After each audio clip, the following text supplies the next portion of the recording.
Welcome back. વાત કરી નવસારીની કે જ્યાં તંત્રના આવાસ યોજનાના વાયદા પોકળ સાબિત થયા છે। છેવાડાના માનવીને પણ પાકું ઘર મળી રહે તે માટે આવાસ યોજનાઓ બહાર પડતી રહી છે। ત્યારે નવસારી જિલ્લાના આવાસના ઘરને જોઈને એમ લાગે કે કોઈ ખંડરમાં આવી ગયા હોઈએ। તિરાડ પડેલી દિવાલો, કાટ લાગેલા છાપરા અને એવી પરિસ્થિતિ કે ગમે ત્યારે આવાસના ઘર ધરાશાયી થઈ જાય અને કોઈ મોટી દુર્ઘટના થાય। નવસારીના જલાલપુર, ગણદેવી, ચીખલી અને ખેરગામ તાલુકાઓમાં 2 લાખથી વધુ વસ્તીને વર્ષો પહેલાં સરદાર આવાસ અને ઇન્દિરા આવાસ યોજના અંતર્ગત ઘરો ફાળવવામાં આવ્યા હતા। જો કે આ ઘર અતિવૃષ્ટિ અને વાવાઝોડા જેવા સમયે ધરાશાયી થશે તેવો ડર લોકોને સતાવે છે। સ્થાનિકોનું કહેવું છે કે ગત વર્ષે પણ ખખડધજ ઘર ધરાશાયી થવાને લીધે 2ના મોત થયા હતા। એક અંદાજ મુજબ નવસારી જિલ્લામાં આવાસના 500થી વધુ ઘર જર્જરિત હાલતમાં છે, જે વરસાદ કે વાવાઝોડાની સ્થિતિમાં ધરાશાયી થઈ શકે, પરંતુ તંત્ર દ્વારા ખખડધજ ઘરનું સમારકામ કરવાની કે પછી નવા ઘર બનાવી આપવાની કોઈ પણ પ્રકારની કામગીરી હાથ નથી ધરાઈ। સપનાનું ઘર એ દરેક વ્યક્તિની ઈચ્છા હોય છે, જીવનનું છેલ્લું સ્વપ્ન હોય છે।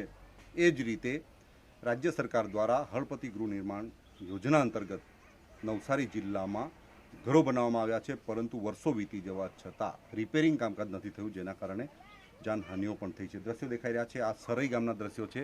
સરઈ ગામમાં જે પ્રકારે જૂના જે ઘરો છે, જૂના હળપતિ આવાસ નિગમના જે ઘરો છે, એ ઘરો જર્જરિત થઈ ગયા છે અને ખાસ કરીને જે દ્રશ્યો દેખાઈ રહ્યા છે, દિવાલો જે કંઈક જર્જરિત થઈ જવાના કારણે લોકોએ ટેકો લગાવવો પડે એ પ્રકારની સ્થિતિ નિર્માણ થઈ છે। જ્યારે વરસાદી માહોલ સર્જાય છે ત્યારે લોકો ભયના માહોલમાં જીવવા માટે મજબૂર બનતા હોય છે।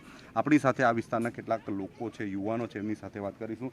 આ વિસ્તારના જે કેટલાક ઘરો પણ તૂટી પડ્યા હતા, જેના કારણે ઈજાઓ પણ થઈ હતી, એવા યુવાન સાથે વાત કરીશું। કેવી ઘટના ઘટેલી આપણા વિસ્તારમાં? તમારા ઘરે શું થયેલું? ઘટના ઘટેલી રક્ષાબંધનની 8ના ટાઈમે એવું થયેલું। શું થયેલું?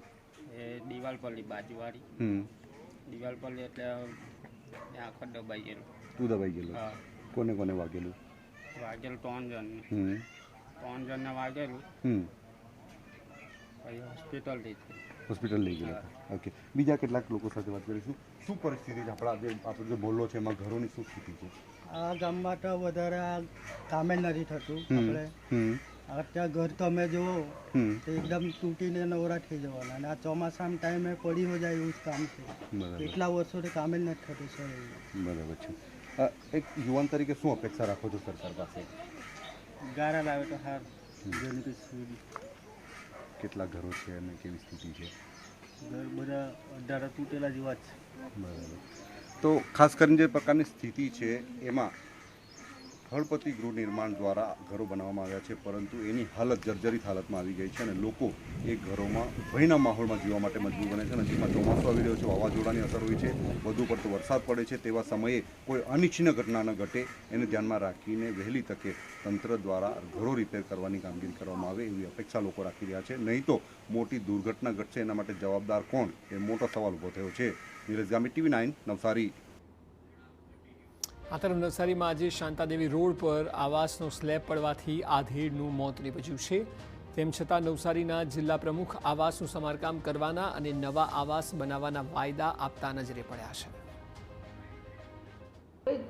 જૂના આવાસો જર્જરિત થઈ ગયેલા છે, તે કોઈ દુર્ઘટના ન ઘટે અને કોઈને ઈજા ના થાય એના માટે અમે નવા આવાસોનું આયોજન કર્યું છે અને એ લોકોને કીધું છે, અધિકારીઓને અમે પૂરેપૂરી સૂચના આપી દીધી છે કે જર્જરિત આવાસોને અમે નવા કરી આપીશું।